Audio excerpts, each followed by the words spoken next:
안녕하십니까. 코로나19 통합 뉴스룸입니다. 단계적 일상 회복을 시작한 지 3주 만에 위중증 환자 수가 500명을 넘었습니다.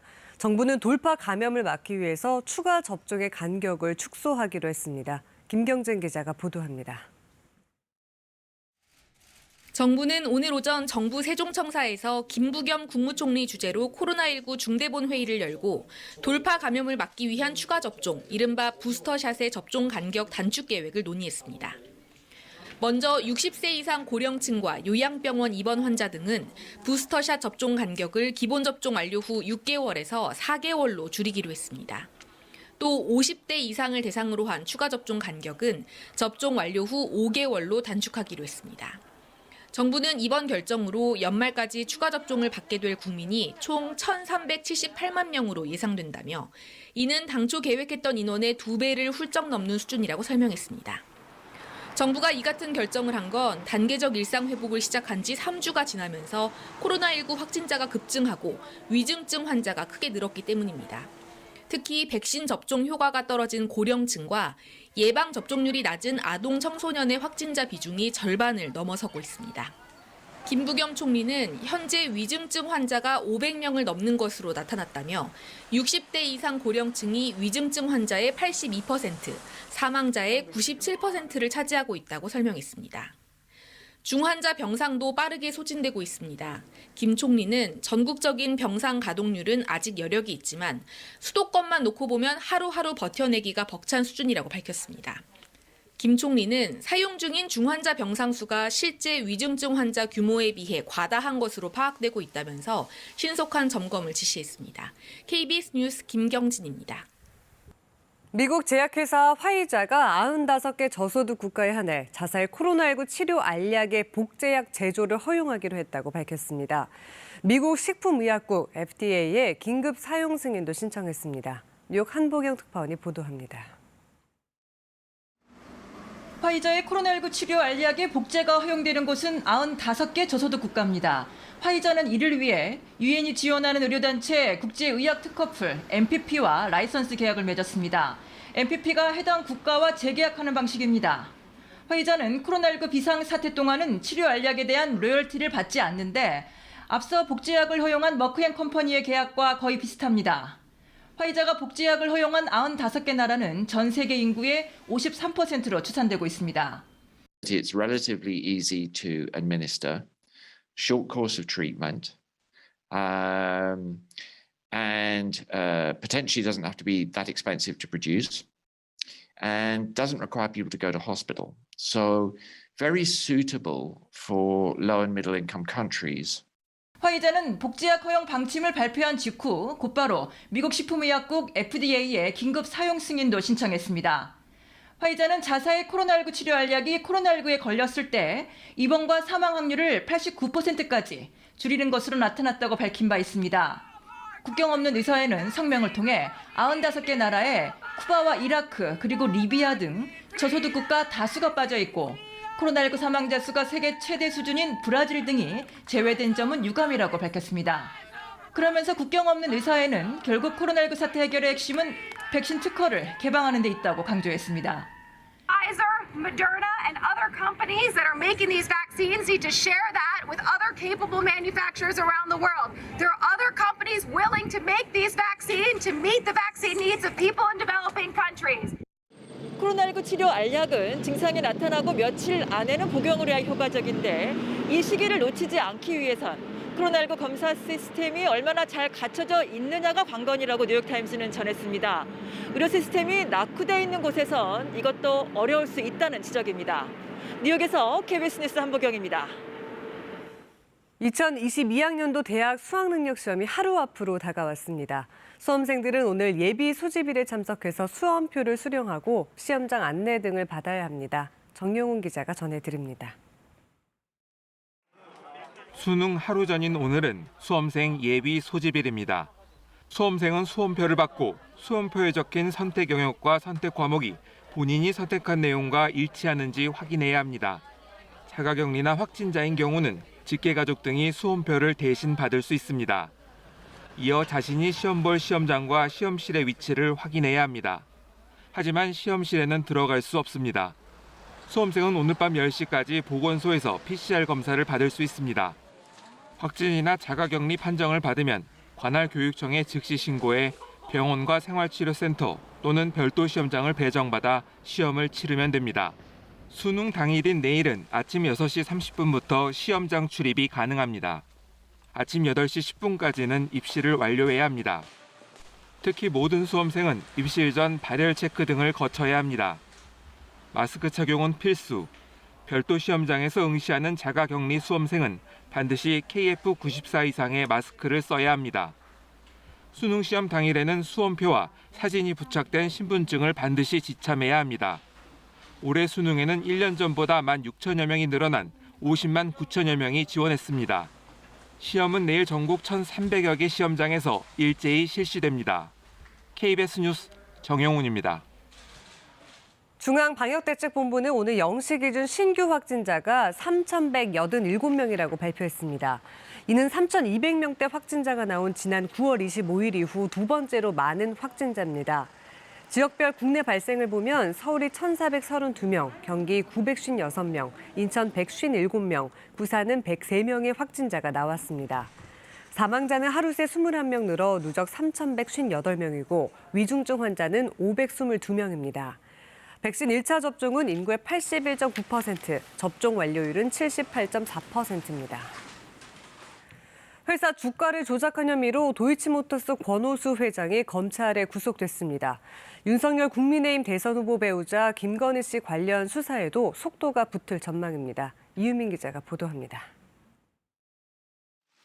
서울중앙지법이 도이치모터스 권오수 회장에 대해 검찰이 청구한 사전 구속영장을 발부했습니다.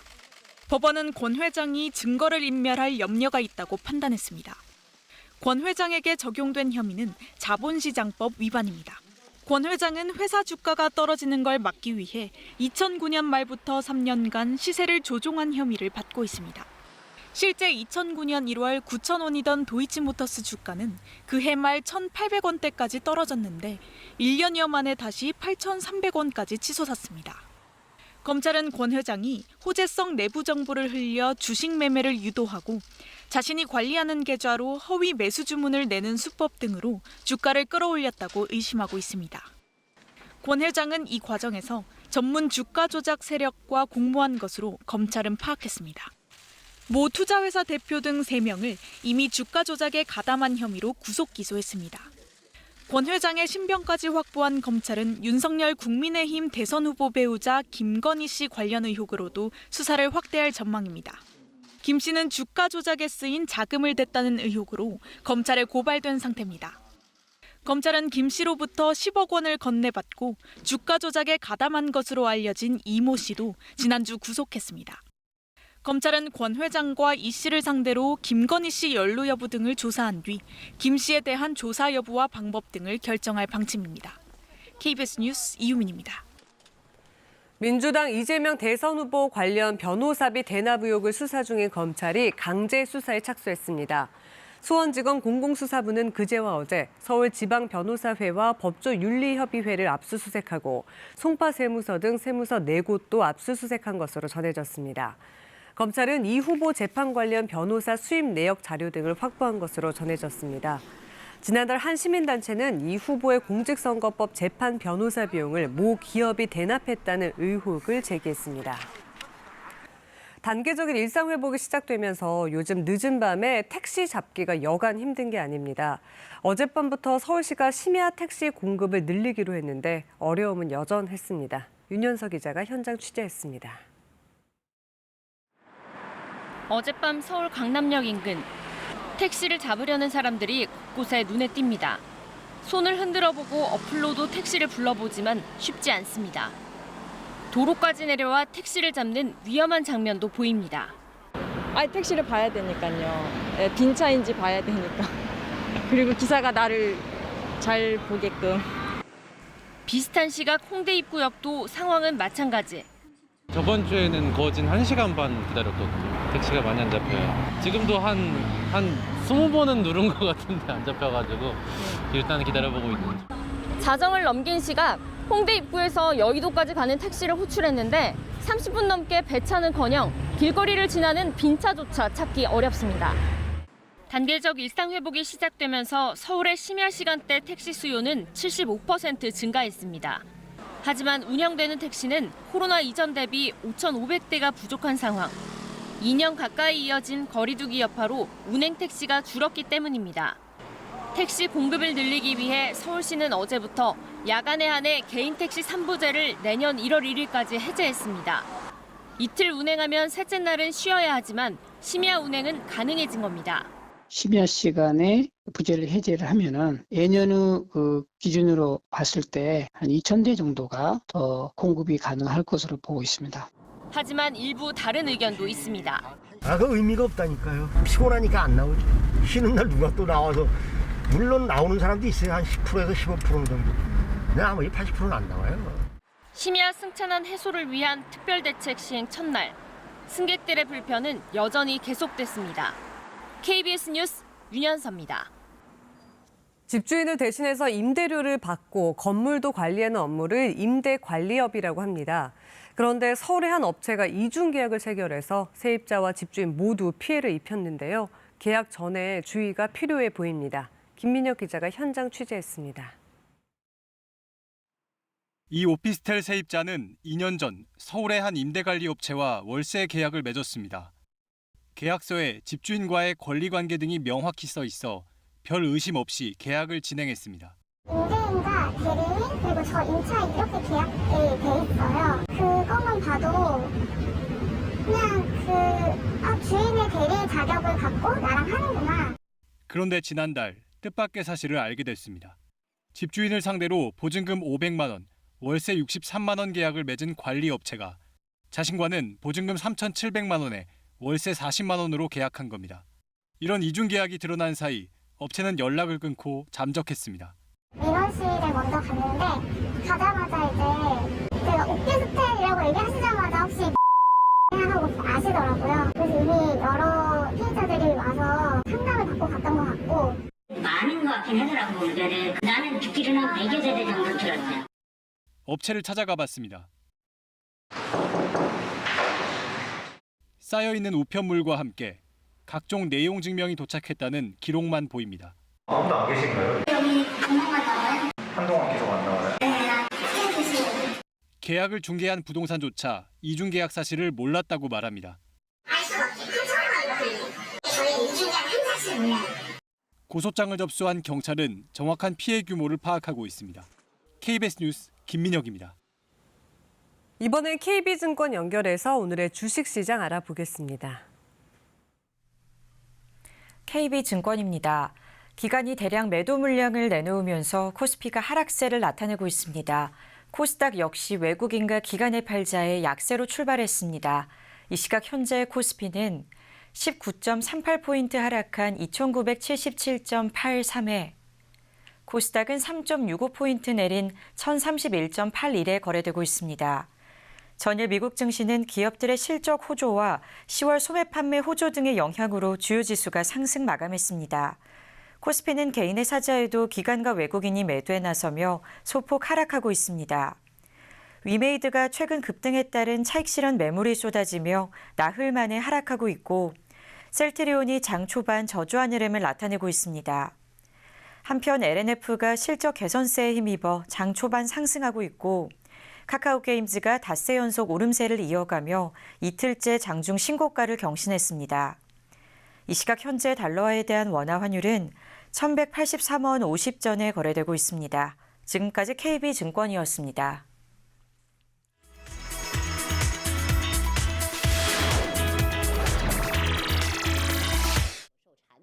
최근 중국 경찰은 가짜 유명 해외 드라이기 제조 판매책 일당을 일제히 검거하는 데 성공했습니다.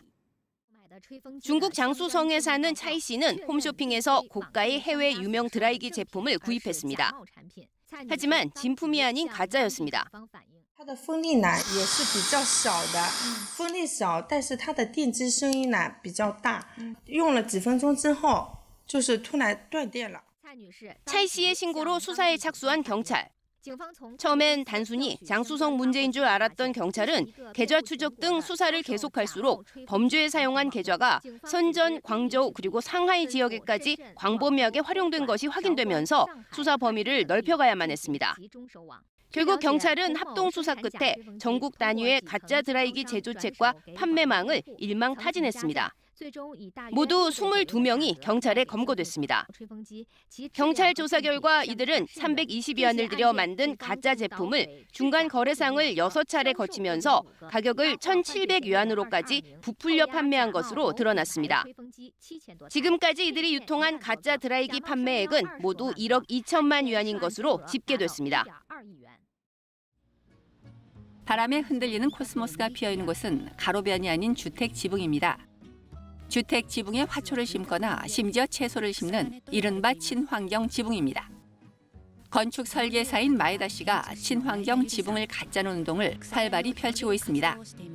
땅이 좁은 도심에서는 번듯한 정원을 갖기 힘든데 비어있는 지붕을 정원처럼 활용할 수 있다고 설득하고 있는 것입니다.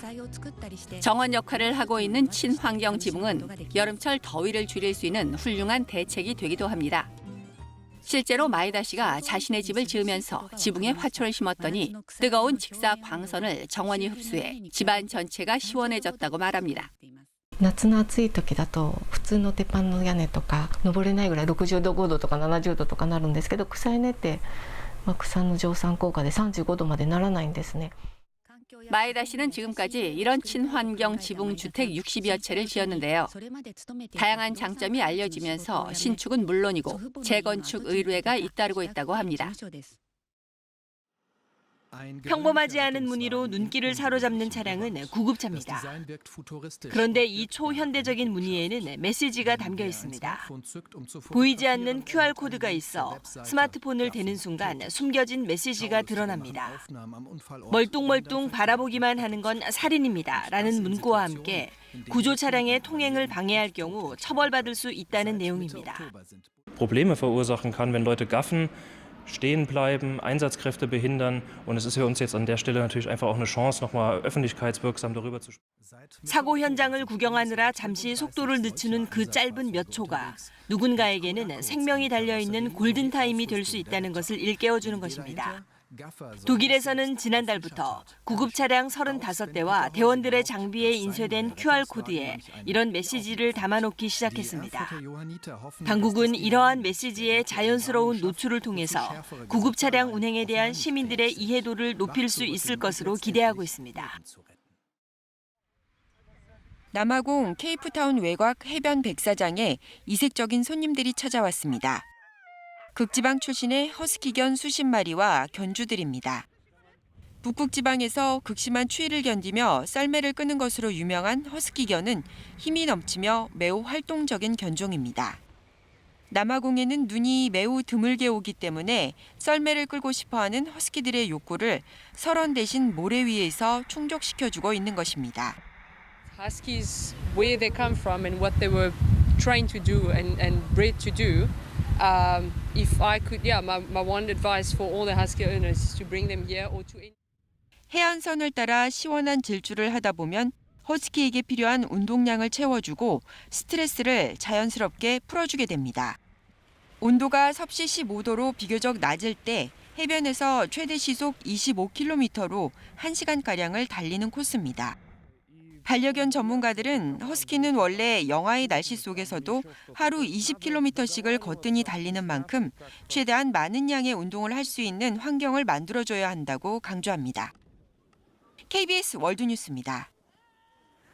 북중 화물열차 개통이 임박한 가운데 이 열차가 다니게 될 압록강 철교에서 북한과 중국이 대대적인 선로 보수 작업에 나섰습니다.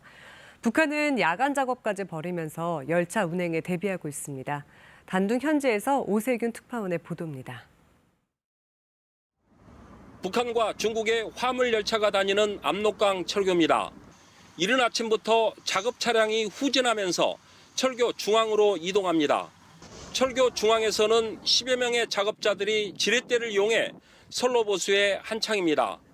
길이 940m 압록강 철교 가운데 중국 측 구간인 570m 구간 곳곳에서 보수 작업이 진행됐습니다. 오늘 작업은 오전부터 오후까지 하루 종일 계속 이어졌습니다. 이처럼 많은 작업자가 투입돼 선로 보수에 나선 것은 북중 화물 열차가 멈춘 지 거의 2년 만에 처음 있는 일입니다. 북한 측도 중국 측과 마찬가지로 선로 보수에 총력입니다. 방호복을 착용한 보수 반원들이 구조물을 타고 올라가 작업을 벌이는가 하면 철교에 매달려 작업을 진행하기도 했습니다. 북한 측 작업은 야간에도 불을 밝히며 계속됐습니다.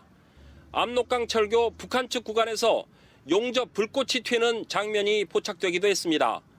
중국 화물 운송 업체들은 벌써부터 개통 기대감을 나타내고 있습니다. 可能是快了，快通车了，但是现在没通车。具体什么时候开通，我们也没接到通知啊，就都说要开了嘛。 하지만 단둥과 150km 떨어진 좌ang어 지역을 비롯해 다른에서 260명 넘게 코로나 확진자가 발생하면서 비상이 걸렸습니다. 이 때문에 북중 철도 개통이 또다시 미루어지는 것 아니냐는 분석도 나오고 있습니다. 단둥에서 KBS 뉴스 오세균입니다. 요즘 아침, 저녁으로는 기온이 크게 떨어지면서 난방기기를 켜는 가구가 많습니다. 하지만 우리 이웃 중에는 여전히 연탄으로 겨울을 나는 분들이 많은데요. 하지만 연탄값이 오른 데다가 또 코로나19로 지원금까지 줄어들어서 걱정이 커지고 있습니다. 주현지 기자가 전해드립니다. 주택 마당 한쪽에 연탄이 가지런히 쌓여 있습니다.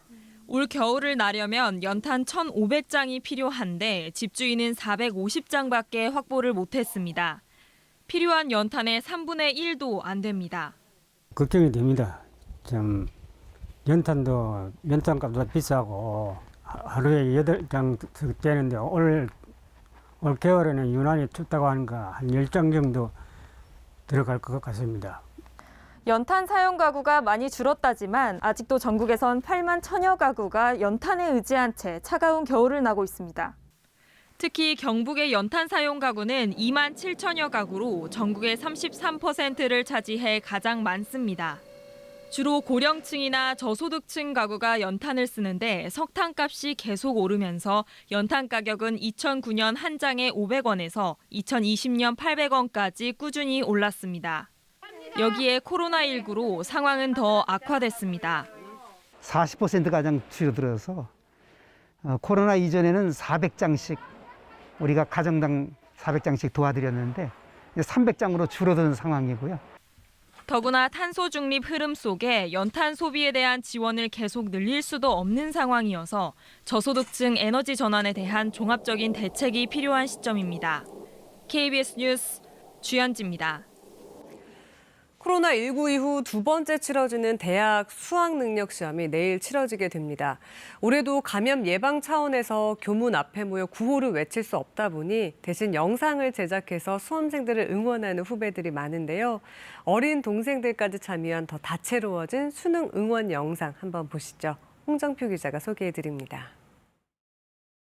수능 수험생 여러분 화이팅! 장난기 가득한 초등학생들의 수능 응원 영상. 학교 곳곳을 누비며 직접 친구들의 목소리를 담는가 하면 한 반이 모두 참여하는 카드 응원까지 마련했습니다. 조금이나마 수험생들의 긴장을 풀어주고 즐거움을 주기 위해 어린 동생들이 나선 겁니다. 어렵고 많이 힘드실 것 같아서 이렇게 뭔가 화이팅 하자는 뭐 그런 마음으로 좋은 성적 내시라고 이렇게 만들었습니다. 코로나19 이전에는 시험장 교문 앞에서 펼쳐졌던 수능 응원 열전. 이제는 이를 대신해 고등학교 교사와 후배들은 물론 초등학교와 중학교 동생들까지 응원 영상을 만들어 유튜브 등에 공개하고 있습니다. 야, 너도 대학 갈 수 있어. 드라마나 영화, 또 광고를 따라 재치 넘치는 응원 문구를 만들기도 하고 진심을 담은 말과 글로 수험생들에게 용기와 힘을 주고 있습니다. 이렇게 함께 즐기는 문화가 형성이 된다면 수험생의 긴장도도 좀 이렇게 낮출 수 있는 그런 효과가 있을 거라고 생각이 됩니다. 코로나19로 떠들썩한 집단 응원전은 볼 수 없지만 대신 후배들의 끼와 재능이 담긴 다채로운 응원 영상들이 그 빈자리를 채우고 있습니다. KBS 뉴스 홍정파입니다. 수능 예비 소집일의 오늘은 아침에는 어제보다 더 쌀쌀하지만 낮에는 기온이 쑥 올라 일교차가 크게 벌어지겠습니다. 보시는 것처럼 청송 등 내륙 지역은 아침과 낮의 기온차가 20도 가까이나 나기 때문에 수험생들은 옷차림에 신경 쓰셔야겠습니다.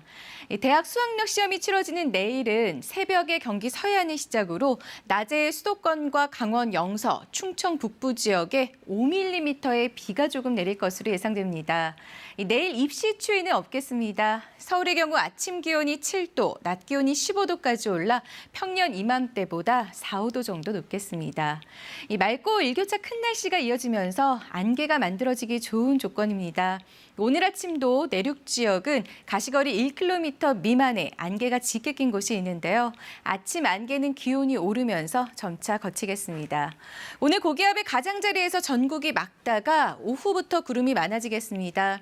동해안과 경북 북동 산지에는 건조주의보가 이어지겠습니다.